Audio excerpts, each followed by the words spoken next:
What's up, guys? Welcome back to another episode of BreBre Talks MMA. Before we get into it, let's go ahead and show some love to our sponsors. You guys know me. I love watching fights. I love watching combat sports. But you know what's a real fight? Dealing with health insurance. Oh my God, it is frustrating. And just like in a fight, you want to have the best in your corner when it comes to dealing with these health insurance companies. And that's where Bruce from Watson Health Group comes in. Not only is Bruce a licensed health insurance professional based right here in St. Louis, Missouri, but he's also a diehard MMA fan. And trust me, when you're looking for a health insurance agent that's going to fight for you, Bruce is your guy. Bruce has been doing my health insurance for a while now. He's phenomenal to work with. He's fun to talk about fights with, so you definitely want to go to his website and check it out. Go ahead and visit watsonhealthgroup.com, fill out the form, and see how Bruce can protect you from getting knocked out by unexpected medical costs. All right, guys, so we had Francis versus Fury this weekend. I still can't believe that even happened. Okay, so I can't believe it happened, but I can't believe it was competitive. Like, this is so crazy. And I know after the fight, there's always going to be people that are like, oh, everybody slept on Francis. And it's like, yeah, because that wasn't supposed to happen. He wasn't supposed to basically beat Tyson Fury, the best heavyweight boxer, supposedly right now. But it's like, is he the best heavyweight boxer? I don't think so after that. I don't think so. A lot of people, there's kind of a debate right now of like, oh, Tyson won the fight or Francis won the fight. And I haven't watched it more than once. And you guys know me. I don't like to call it a robbery until I've seen the fight more than once. I like to watch it at least 2 or 3 times before I say it's a robbery. And I didn't have time to watch it again. So I'm just going to say that, sure, Tyson Fury, I trust the judges. Tyson Fury won on the scorecards. He won the match. He won the judges, he won the scorecards, whatever you want to say. And ultimately, that's what it comes down to. But to me, Francis won the fight. Francis knocked him down. He was the only one to get a knockdown. Tyson didn't knock him down. And it looked like at one point, Francis could have potentially finished the fight. Francis has unreal power. So to me, it was a moral victory for Francis. And even though Tyson won on the scorecards, and even though the judges gave him the decision, even though he still has that undefeated record, it's a huge, huge hit to his legacy. Huge hit to his legacy. And I'll tell you why. Because Francis was an 0-0 boxer going into this fight. Had never boxed before. Went in there and fought an undefeated heavyweight who's 6'9". Taller than him. And Francis is huge, but Tyson Fury is a very tall guy. And in boxing, sometimes it gives you a little bit of an advantage. But yeah, Francis looked good. He looked like he took it really seriously. And he always said that he wanted to box. So I'm really curious to see what it looks like if he actually does pursue boxing like as a career. I think he could take it pretty far, honestly. He just went toe-to-toe with Tyson Fury. That's crazy. So it's like, yeah, should he get in there and fight Deontay Wilder? Absolutely. I would love to see that. Now, for me, I think that fight looks a little different. I think Deontay Wilder, honestly, will probably do better than Tyson Fury did, but there's always a possibility he gets knocked out. And I think, I don't know. It's crazy because Francis's power is just so insane. So it does make you wonder, because Deontay Wilder lost to Tyson Fury in, not that we're going to use boxing math or MMA math, but Francis didn't get knocked out. Didn't really look like he was in any trouble at any point in that fight. So I think it's a huge win for Francis. I think his stock goes way up. He just got himself a huge payday and more paydays to come down the road. So that is a huge win for Francis, even though he didn't win on all the judges' scorecards. To even get one judge, though, to score for him, that's a huge win. Especially, you got to think about it like, unless Francis would have completely dominated the fight, I think they would have given it to Tyson no matter what, because they can't afford to let Tyson lose his undefeated streak to an 0-0 boxer that came from MMA. Like, they can't afford to do that. That would expose the whole sport of boxing. So it didn't surprise me when they gave the decision to Tyson. Even if Francis would have won more rounds than he did, I think they still would have given it to Tyson. They still would have figured out a way to justify the decision, just because, like, yeah, they can't afford for that to happen. And could it have been a little bit rigged? Sure. I mean, I wouldn't be surprised. But who knows? I mean, if I watch it again, I might be able to be like, okay, I can see how Tyson won this fight. But at the same time, you know, to me, the fight was won when Francis knocked him down. And I know that fights aren't scored like that. So it's really not a true... He didn't win the match. He didn't win, like, the set rules of it in that sense. But to me, that's where he won the people. You know, he's the people's champ. So, it's really exciting. And it makes me wonder, like, what does this mean for boxing? You know, what does this mean for the future of combat sports? This changes the game completely, because nobody really thought he was going to win, including me. I was even like, I don't know. I think Francis is going to get worked in this fight. I didn't really think he would get knocked out. I thought it was possible, but it's Francis. So it's like, is he going to get knocked out? Probably not. But I knew that Tyson's knowledge of the game of boxing would probably be able to get him to win the scorecards, even if he didn't dominate it, which he didn't. He didn't dominate the fight. But you know, the judges scored it for him, and I think he just knows more about the scoring of boxing too, and just the whole game of it. So I think Tyson treated it more like a game. Francis treated it more like a fight. That's, to me, what it looked like. It looked like Tyson didn't take him seriously at all. He did not look like he looked like he underestimated Francis quite a bit, in my opinion. He was taking a nap before the fight, and Francis was, you know, grinding, and I don't know. But before the fight though, I saw Francis hitting pads, and I was like, I don't know, because like I saw Francis's open workout, and then I saw Tyson's, and I was like, yikes, I don't know. That looks like a big difference in skill there, and I was wrong. I was wrong. Francis can box.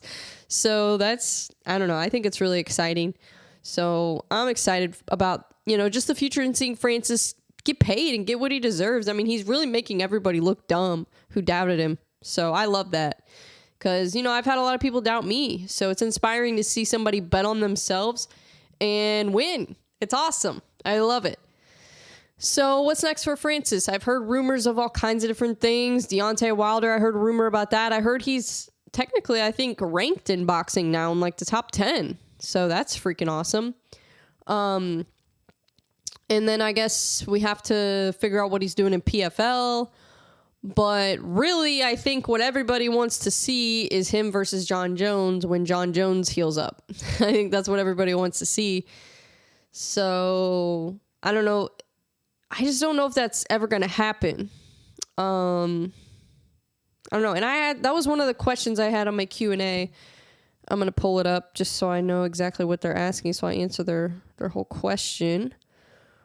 And sorry guys, my allergies are still bothering me, so if I'm coughing or sneezing or anything, I apologize. These dang allergies are killing me, man.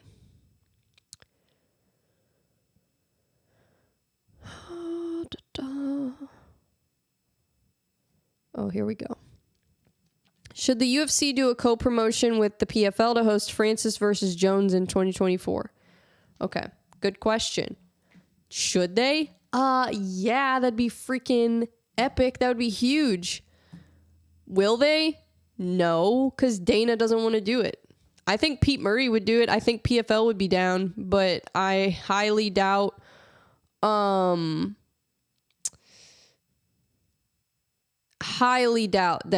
that Dana would approve of that or want to do that. So, yeah, I think that's just a little bit of a fantasy. I think what would be more likely to happen is that John Jones goes to PFL, which sounds crazy, but I think that's more likely than a cross promotion, honestly. Which is stupid, because it's like they could do it so easily and it would make a ton of money. I mean, that's a huge fight. I don't know. Maybe if the money's big enough, then Dana would do it. But I just don't think he wants to be involved with PFL at all because he sees that they're his competition now. And honestly, I mean, they just bought Bellator, so they own Bellator now. Yeah, they're making moves. A lot of people have doubted PFL and there's still they have a long way to go. Trust me, they have a long way to go before they can really compete with the UFC. But one thing that they are doing is they are taking from the UFC's talent pool.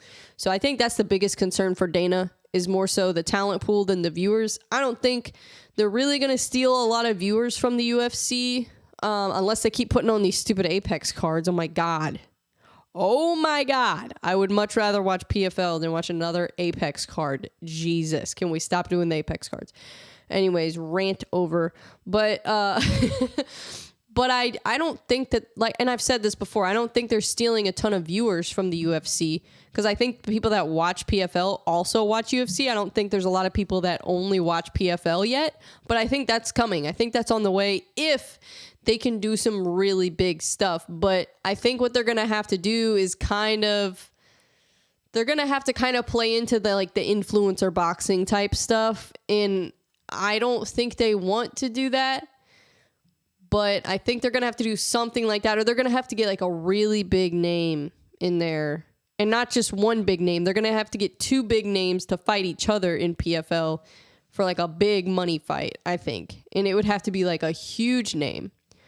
So to me, yeah, that's my thoughts on it. Like I said, I don't think they're stealing a ton of viewers from UFC. I think that's going to take a long time before that happens. I think people are watching both. I watch both. I watch PFL and UFC. So I do like the tournament style. I do kind of like that. I think it's a little bit confusing sometimes. And it could be confusing for newer fans. But there's a lot of cool things about PFL. They just have a lot of work to do. They have a lot. They're just not there yet, but they could easily get there, and they're adding new talent. But you know who else is kind of on the rise is BKFC. I mean, have you guys seen what they're doing over there?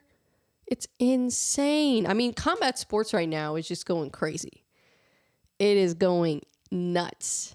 So yeah, because they're doing this Saturday. They have BKFC Thailand. It's on in the morning, by the way. I think it starts at 9 a.m. Eastern time. And Senchai is in the main event. That's crazy. So it's going to be bare knuckle, but it's bare knuckle Muay Thai, guys. It's bare knuckle Muay Thai. I'm definitely going to watch it.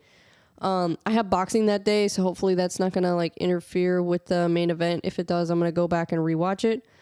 But I'm going to watch it because I'm really excited. I'm more excited about that than I am for UFC, to be honest. But I will not be watching UFC this weekend on Saturday, which sucks because I actually really do want to watch that card. But I'm not going to be watching it because I'm going to be doing post-fight interviews for Shamrock FC again for the second time. Really excited. Josh Augustine versus Nick Maupin is the main event. So, unfortunately, Max Choriev is not going to be fighting on that card. I just found out recently he got injured, shoulder injury. So, hopefully he heals up soon and can get back in there. But, yeah, that's unfortunate. Yeah, so it's going to be Josh Augustine versus Nick Maupin, the main event, which is a great main event. Josh Augustine, he's been in there with UFC vets. He's been in LFA. So, Josh Augustine is a super entertaining fighter, very explosive, very exciting style. I expect a viral type of finish in that fight, and I expect him to show us all the work he's been putting in at Extreme Couture. And I'm really, really happy for him to get this opportunity to come back and be a main event, and hopefully, get the victory, and then, end up keep leveling up in his career. So really excited for that. And then let's see what else we got going on. Well, let's talk about UFC 295. So I also won't be able to watch that one. Well, I'm going to go back and rewatch it, but I won't be able to watch it live because I'm going to be covering the stand-up fight series, which is another fantastic event. You should definitely tune into, because it is kickboxing, Muay Thai, and it's going to be awesome. Austin Miller, he's one of the fighters at my gym, ES MMA and Fitness. He's going to be fighting for the title, the Missouri, Ohio title. And then also in the main event, and I did a podcast with him. I had him on my show. By the way, if you're not subscribed to my other channel, go to YouTube and subscribe to Bre Eckert. It's just my name. Or you can search the Brilliant Resilient Experience podcast. That's where I interview a lot of fighters and do long form interviews. So check it out.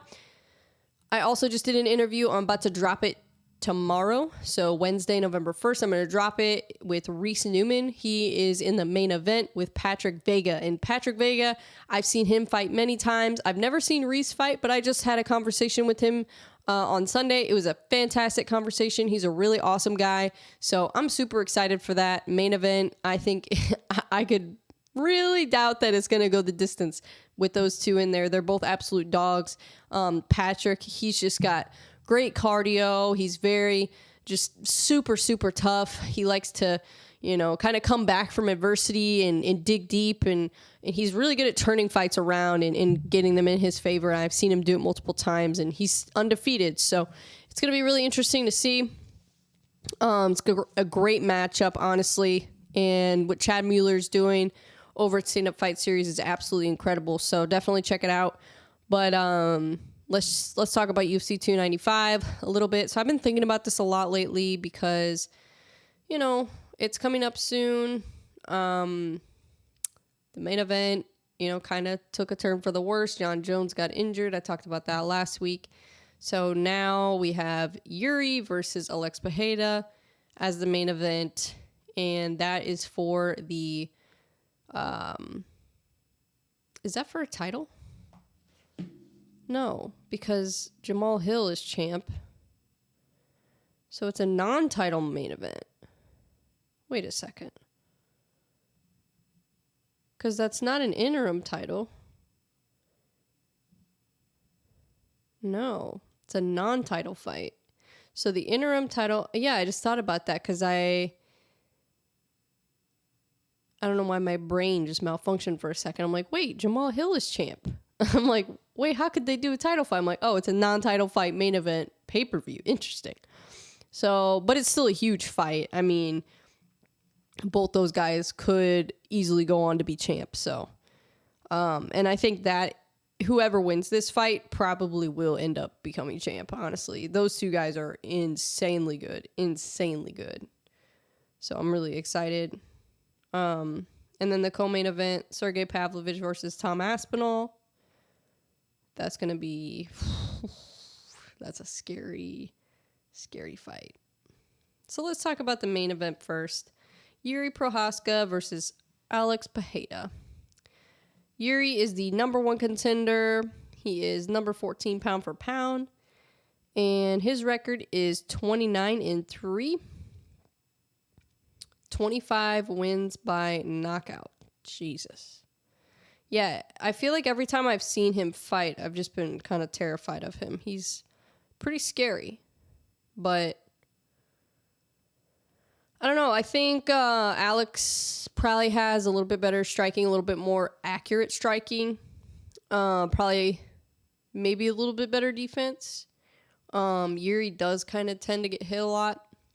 But who knows? Maybe he's kind of worked on that. So we'll see how it goes. His last fight was over a year, almost a year and a half ago against Glover Teixeira, and he won that fight. But it was a hard-fought victory. I mean, it wasn't necessarily an easy fight, but he won nonetheless. And I don't know. I think we're going to see a more intense version of Yuri in this fight because Alex Pereira is an intense guy too. I mean, this is almost like a movie fight. Like, I feel like they could make this fight into a movie. You know what I mean? Like, showing their whole training camps. They should, honestly. Like, they should make this fight into a movie. That'd be dope. And, like, do, like, CGI and stuff and make mythical creatures. I don't know. I feel like Yuri is just a character from like some kind of fantasy movie or something. And same with Pereira. But Pereira, he's number 3 in the division right now, number 10 pound for pound. So he's a little bit higher in the pound for pound rankings than Yuri, just because of his run at middleweight. He is 8-2, so 6 wins by knockout, 3 first-round finishes. But he does have that kickboxing career behind him, too, so you can't forget about that. So he doesn't have a ton of MMA fights. This will be his 11th MMA fight, but tons of kickboxing fights before that and a very successful kickboxing career. So I'm really interested to see how this plays out. And I was thinking about it. I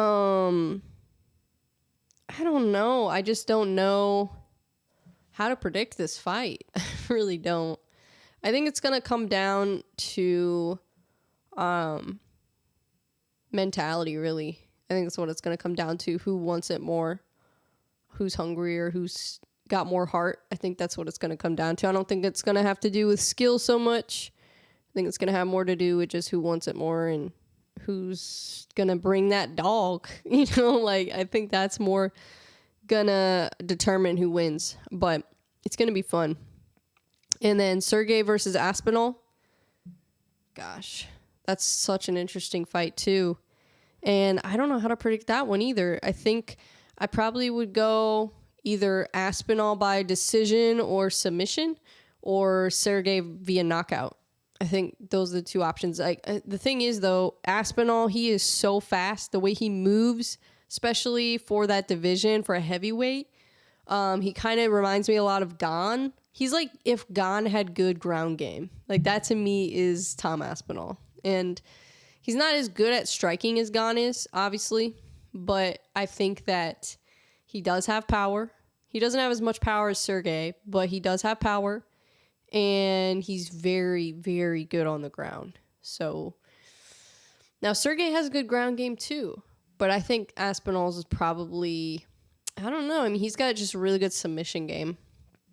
So it'll be interesting. I think out of pure athleticism and speed and technique, I think I would take Aspinall.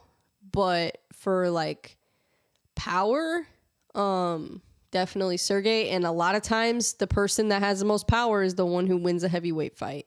A lot of times. That's why heavyweight is so fun to watch, because it relies a little bit less on the skill side. And we've seen that like with Derek Lewis, who is a freaking he was a blue belt. I don't know if he's been promoted since then, he last talked about it. But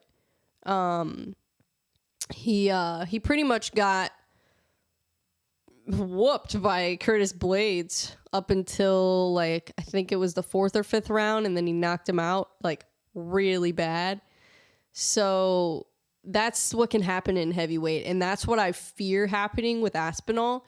Is I fear that he can, I don't know, who knows, this fight might play out kind of similar to where he does really well, maybe not similar in the sense of wrestling like Curtis Blades, but maybe more a slightly different style, but where he does really, really well up until, maybe like, well, this is going to be, is this a 5-round fight? Yeah, because this is the interim title, so this has to be a 5-round fight, right? I would hope.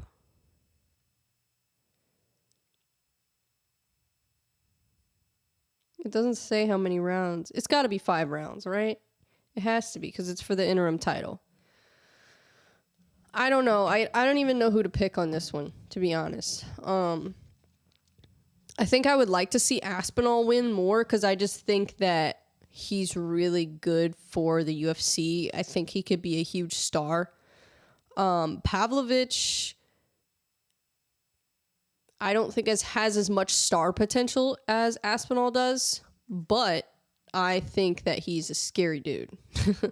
I think he's scary. So who knows? Aspinall could end up getting knocked out bad, but I don't know. I can't pick. I'm sorry. I can't pick. I was going to do a deep dive for these fights, but it's just so hard to predict. Honestly, I can't even Yeah. And I'm not going to be watching them live. So I was like, I'm going to skip this one. But I will do a deep dive for the first pay-per-view of 2024 for sure.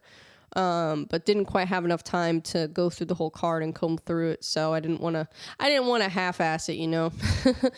But I'm very excited for this fight. But my thing is, I don't understand why this is an interim fight.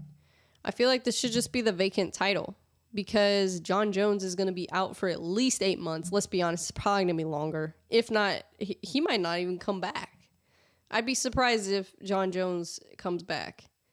Who knows? Him and Francis might end up boxing in Top Rank or something, or DAZN. Like, who knows? Who knows what could happen? But yeah, I don't know. I really don't know. Why not just do it as the vacant title? I mean, I get it. It's John Jones, but John Jones took 3 years off, fought one time against somebody who wasn't even the champ at the time. And then now he's going to keep the belt. I don't know. It just doesn't make sense to me. I don't think it should be an interim title. I think it should just be a vacant title. And I know they've done this before with other fights, but this time it just doesn't make sense, just because Jones didn't even beat the champion to get the title. You know what I mean? Like, if he would have beat Francis, I would be on board with this. I would be cool with it. I would say, okay, whatever, give him a year or a year and a half. But no, this should be a vacant title for sure. So, I don't know, it's kind of frustrating. But whatever. I don't know. I don't know what they're going to do. Because then what are they going to do for the actual belt? They're just going to have the interim champion fight Cyril Gane or something? Like, you know, I don't know. Unless they can if they can get Francis back to the UFC, that'd be ideal. But I doubt that's going to, and I don't know how long his contract is. I don't know what kind of contract he has with PFL. So I'm not sure. I am not sure, but there's a lot of talent at heavyweight in PFL too. So, like Dennis Goltsov. That guy is scary. Scary. Yeah. I don't know. I think a crossover between the PFL and the UFC would be a dream come true for a lot of these fights. And with women's featherweight, that would be cool, because there's really nobody at women's featherweight in the UFC anymore. So even bantamweight is kind of dried. I mean, there's talent at bantamweight, but featherweight is basically not even existing. Like, I don't even know what the roster looks like at featherweight in the UFC for women's. I have no idea. But in PFL, they've got a ton of talent in women's featherweight. They got Amber Leibrock. They got Larissa Pacheco. So, I don't know. Getting into some other things. So we already talked about PFL owns Bellator now. BKFC just announced a ton of different fights. We got Mike Perry versus Eddie Alvarez. That's such a big fight. Honestly, that's probably the fight I'm most excited for this year, for the end of the year. More excited about that than any other fight, to be honest. I'm more excited about that than UFC 295. Bare Knuckle has kind of won my heart lately. I really love it. And especially since I've been able to talk to a lot of the fighters in BKFC, whether it just be like, you know, commenting, messaging on Instagram, or having them on my podcast. Like, I had Keith Richardson on my podcast again for the second time, the BKFC Bantamweight champion. And he's got an incredible story. He's a super hardworking person and a great fighter. So it's been really cool to be able to talk to him now multiple times and get his takes on things and what he thinks about the future of BKFC. And just listening to him kind of talk about the technique side of it too was really interesting. And talking about the differences between MMA and boxing, and MMA fighters and boxers going to BKFC. It was really interesting to hear his perspective on that. So yeah, but that's a huge card. Mike Perry versus Eddie Alvarez. That's just going to be massive. That is such a big fight. And I don't know. It makes me wonder, like, how big can BKFC get? I know that there's still a lot of people that aren't on board with it just because, it is it's a little violent. It's a little violent, but it's fun, man. It's fun to watch. So I like it. I know a lot of other people still are like, I don't know about this. But when I talk to people like Keith Richardson and see other fighters too, Eddie Alvarez, Mike Perry, and just kind of see more of the human side of them and their personalities, that to me makes me fall in love with it even more. So yeah, I'm excited. And then let's see what else is going on. Oh, there was an interesting clip that I saw that Sean Strickland said something about. He was talking about, so I think somebody asked him about pursuing fighting, like their kid wanted to be a fighter and they asked if he should do it, I guess, or I don't know, something like that. And Sean was saying basically, no, like, don't do it. You don't make any money. And I don't remember exactly what he said, but he was talking about how, you go on Contender Series, you make $5,000 and, you work so hard and it really is very rare that it all pays off. So, and I kind of get what he's saying. So I kind of wanted to give my thoughts on it. What I think that Sean is saying, I don't think he's really trying to discourage people from becoming a fighter necessarily. I think he's just trying to be realistic about it. Because, yeah, I mean, he's not wrong. It's really hard to make it as a fighter, especially if you're going to depend on that for your income. So I think what people should probably think about when they're, making the decision to become a fighter is maybe just have another source of income coming in that you can balance with fighting at the same time. So that way you're not relying on fighting for your income. So that way you're more so fighting just because you love to do it, not necessarily for the money. Because the money, it might not be there. If you don't make it to the top level, if you don't make it to at least something like PFL, BKFC, something like that, yeah, it's hard to make money as a fighter and be able to support yourself. So I think that, I think he's not wrong. I think it's a good perspective to have just to make sure that people aren't doing it for the wrong reasons. Because I think, yeah, if you are getting into MMA as a fighter to make money, maybe it's not the best way to look at it, especially in the beginning, because you're really not going to make money as an amateur fighter. And even as a low-level pro fighter, you're not going to make that much money. So he's not wrong. But at the same time, there are people out there that, they bet on themselves, they believe in themselves, and they end up making it, and they end up, becoming very wealthy from being a fighter. So I think that the first reason that you should pursue anything in life, anything like that where it's very hard to make it, I think if you're doing it for the right reasons, then I think you should do it. And I think the chances are higher that you actually do become successful and wealthy from it. But if you're just doing it for the money, I think that could probably create, unnecessary pressure on yourself. And then you might be disappointed when you never really get that big payday. So I just wanted to talk about that because I thought that was an interesting perspective. And I think a lot of people took it the wrong way, what he was saying. But I don't think he was necessarily wrong. I think he was just trying to, not set people up for failure. Like, hey, yeah, you better be ready to not make a lot of money in the beginning. So, yeah, and that's why I think people like Sean O'Malley are really smart because he has other sources of income, other things that he does outside of fighting that he's able to do at the same time that doesn't take up a ton of his time. It's not like he's working a full-time job or running like a whole, business. I mean, him and Tim Welch have created something really cool, like with their podcast and their YouTube channel and their content. So doing something like that, I think Sean O'Malley is a great example of, how you can kind of create something else as a fighter that isn't fighting. So that way, maybe if you don't get those paydays, or when those paydays stop coming in, you still have a source of income. So, yeah.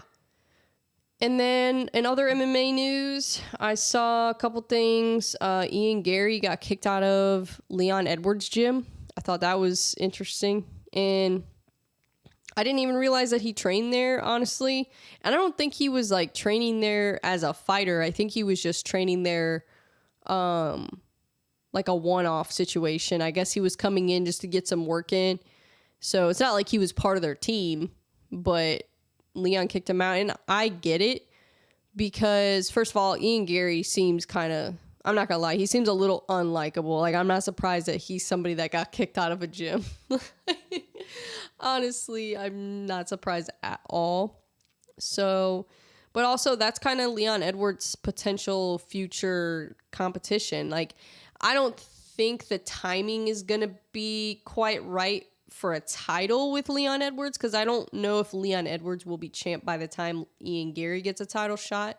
It's possible, but I don't think it's very likely. I think that by the time Ian Gary gets a title shot, if he does, it'll probably be somebody else would be champ at that point. But they still could end up getting matched up together, and there still is a chance, you know, because Ian Gary does have a lot of star power and he's gaining a lot of momentum. So to Leon's perspective, it makes sense to not want to train with somebody like that. It's kind of like trade secrets almost, you know, when you're training with people at another gym, you're getting in on insider information, you know, basically. So I don't blame him. I don't blame him for that. I think it makes total sense. And then I saw, this was just kind of funny. I saw Gilbert, speaking of Sean O'Malley, Gilbert Burns' son was dressed up as Sean O'Malley for Halloween. I thought that was, if you haven't seen it, go on Instagram or go search it on Google or whatever. It is so funny. It is so funny. Like, that's hilarious. Gilbert Burns is so funny for that. But let's get into some Q&A before we go. It's not going to be a super long episode today, just because there really wasn't anything going on in MMA this weekend as far as UFC goes or PFL. But we do have the PFL tournament coming up. I believe that is November 24th. So that's going to be awesome. I'm really excited about that tournament. Q&A. I had somebody respond to my Q&A and man, they went reckless. That was I'm not going to even acknowledge it because it's just so stupid. But I just don't understand some people. Like, oh my God. Cancel culture is crazy. That's all I'm going to say. Like, I'm not, and I think, okay, so we'll dive into my views a little bit here. So I am of the belief that, like, people should just be able to do whatever they want, live their life. You live your life, I'll live my life, leave me alone.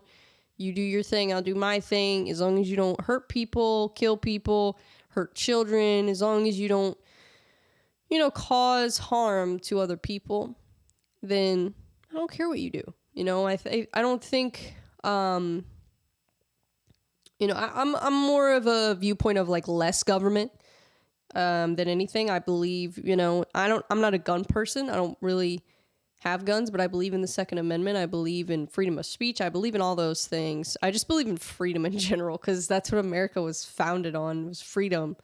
So to me, yeah, but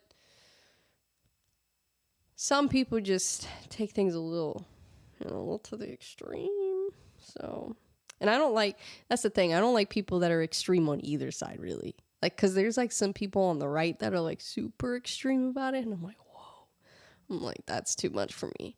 And then people on the left too. And that's the problem. Like, I'm not really right or left, I would say. I kind of see good and bad things about both sides, honestly. And I kind of take some things from the left and some things from the right. And I'm like, okay, if we kind of put this together, I think we have a good recipe here. But as far as like the president goes, like I think when you're voting, to vote for your party, I think is kind of silly because first of all, there's a lot of people that run as a certain party just because they know that gives them the best chance of winning, and they're not necessarily of that party when it comes to like their views up here and their beliefs. They're kind of tricking you. They're kind of playing you a little bit. So voting strictly for the person in your party, I think sometimes is the wrong move. But and not to get into politics, because I'm not a political expert, by the way. So like, don't come at me with your political stuff in the comments. Like, I'm just giving my kind of commentary of where I'm at. But I feel like with my problem with a lot of times with the whole woke agenda and like stuff on the left is that they just take it to the extreme. Like you say one little thing that has nothing to do with whatever, and then all of a sudden like you're a racist or you're homophobic or you're anti whatever. And it's like, whoa, I didn't even say that. All I said is I don't like Bud Light or something. You'll say something like that, and then all of a sudden you're the enemy. So I don't like that. I think they take that a little bit to the extreme. So that's my problem with it, is that you can't say anything anymore without getting accused of being a bigot or being a bad person. Like, it's just like, it's crazy. And I've had people comment all kinds of weird stuff to me and say all kinds of strange things to me on Facebook and Instagram and all kinds of stuff, accusing me of being on both sides. I'm like, okay, I got the right accusing me of being this. I got the left accusing me of being that. So what am I really? I don't know. Because both of you guys are accusing me of different things. And really, I don't have a problem with either side. So it's kind of funny. But then when you say that you're not on either side, or you if you don't pick a side, they're like forcing you to pick a side. And I think that's the problem. Because to me, it's like, it's united we stand, divided we fall. That's to me, like, they want us to go against each other. That's what they want. And if we're about to get in a war and we're about to have to fight, not saying that we're gonna get into World War III, but it's possible. And I don't want to speak that into existence, and I hope that doesn't happen, but it's possible. So it's like, if that does happen, then we can't be divided like this as a country. We need to unite. We need to stick together and work out our differences, because it's stupid things that people argue about. It's not even things that matter.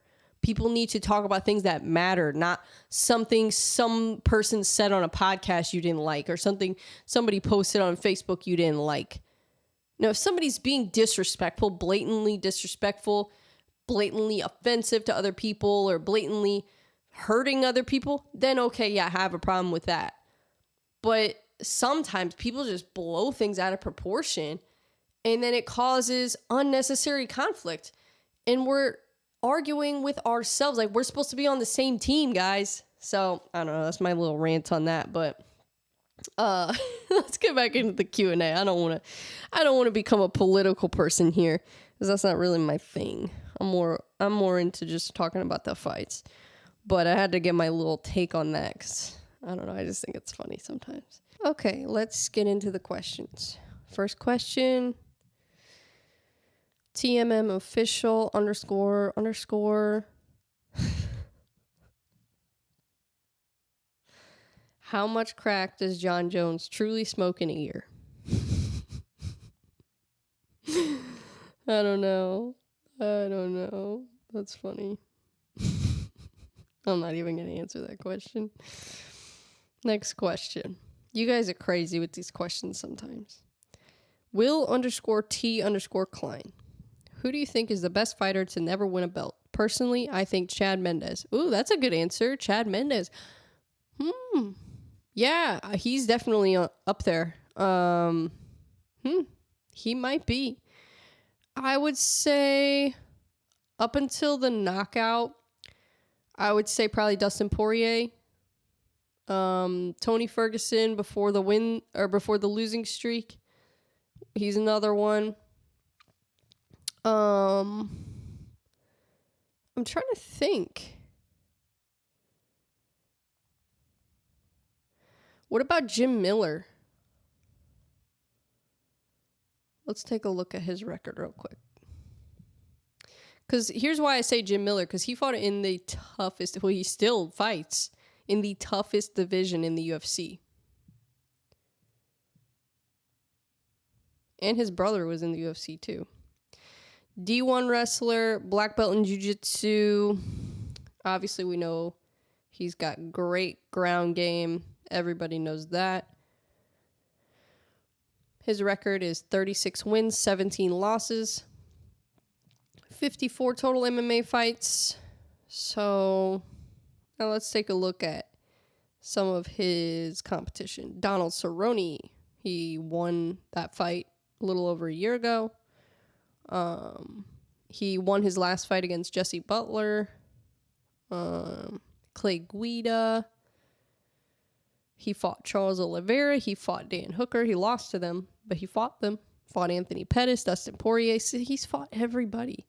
Has wins over Thiago Alves, Joe Lazon.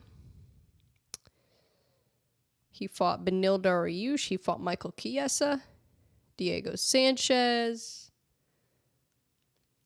Nate Diaz, Benson Henderson. He's fought everybody. He does have one win to Charles Oliveira. He has a win over Gleason Tebow.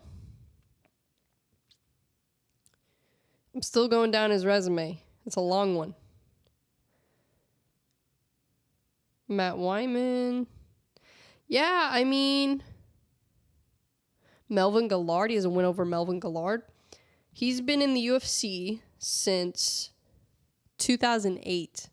That's a long time.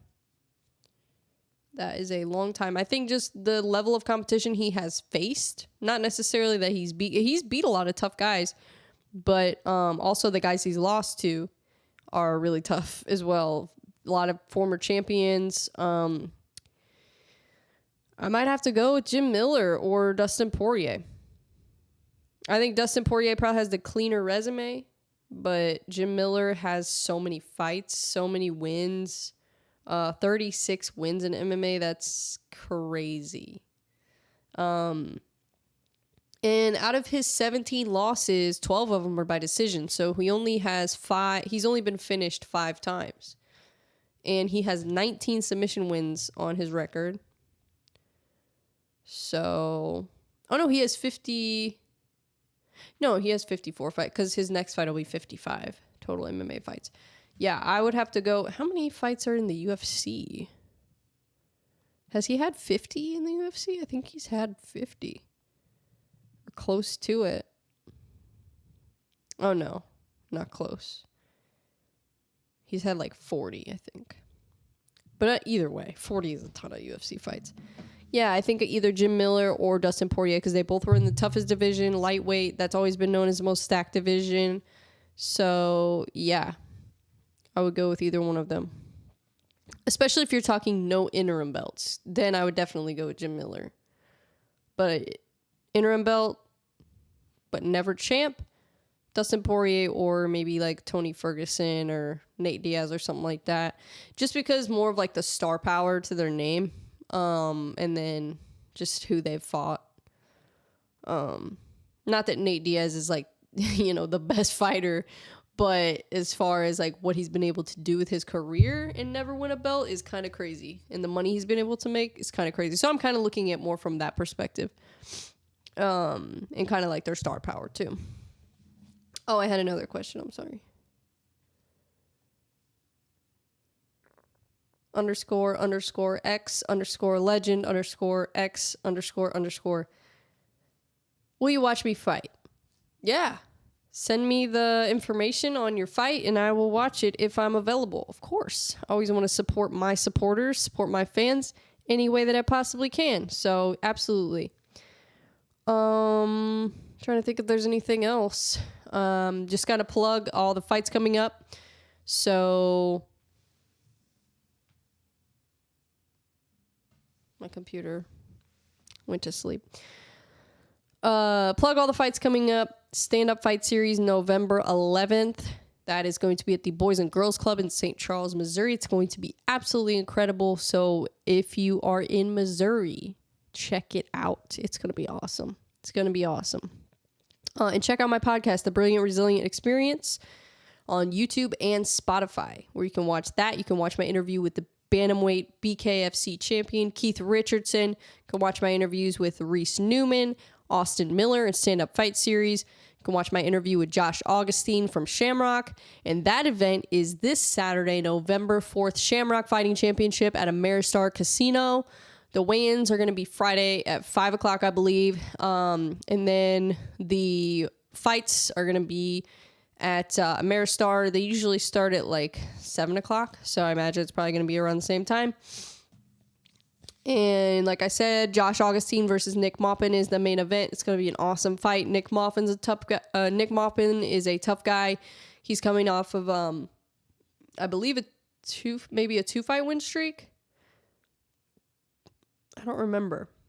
But I know I think he's coming off a pretty impressive finish. So it'll be interesting to see. Josh is coming off a loss. He lost his last fight, but he's never lost 2 in a row. So anytime he's lost, he's bounced back. And in his other losses, like if you look at his look at his record and look who he's lost to. He lost to Muhammad Naimov, who just beat Nathaniel Wood. Not the cleanest victory, but beat Nathaniel Wood nonetheless. And then his fight before that, and he took that fight on short notice too. And his other fight was also a short notice fight against a really tough guy. So I'm excited. I'm so excited to see him get back in there. He's training at Extreme Couture. I see him getting that work in. He trains with a lot of top level guys. He's training with Jose Torres, training with Biagio Ali Walsh, who's in PFL, training under Dennis Davis as his coach. So I know that he's taking this to the next level with his training. So I'm excited to see how that translates into the cage. So it's going to be awesome. Like I said, Shamrock FC, November 4th, Stand Up Fight Series, November 11th. Definitely check it out if you're in Missouri. If you are in the St. Louis, St. Charles area, definitely want to make it out to those fights. And I will be doing post-fight interviews for Shamrock FC. And then for Stand Up Fight Series, I will be covering that one on the podcast as well. So definitely check those out. Check out my other podcast, The Brilliant Resilient Experience. That is where you can catch my interviews. I've got a ton of different interviews coming up, so you definitely will want to subscribe to that one so you don't miss those. And again, thank you guys for all the support. I really do appreciate every single comment, every single message, every single like, every single subscriber. I appreciate every single one of you guys. That helps me, even the negative ones, because you know what? That helps my algorithm. So keep leaving those hate comments, okay? You know what? I can handle it. I used to have trouble with those. I used to not like when people would hate on me. I was like, I don't know. But you know what? I realized that when you're doing something right, you're going to have some haters. And to get to the top level, you're going to have haters. So you know what? Bring it. Go ahead. I'll only keep getting better. So keep hating on me. I don't care. Tell me to get back in the kitchen one more time. See what happens. Anyways, also thank you to my sponsor, Watson Health. Gosh, I can't talk. Watson Health Group. That is a mouthful. Thank you so much, Bruce Watson. Bruce is awesome. He loves MMA. Super, super nice guy. Loves talking about fights, and awesome to talk to about health insurance too. Obviously, he's a great health insurance agent. He's been my health insurance agent for a while now, and he answers all my stupid questions. So definitely go to his website and you can ask him your stupid questions too, and he will answer them because he is fantastic to work with. So definitely reach out to him for your health insurance needs. And thank you to all of you guys again. I appreciate all the support, and I will see you next week. Have a good one. Bye.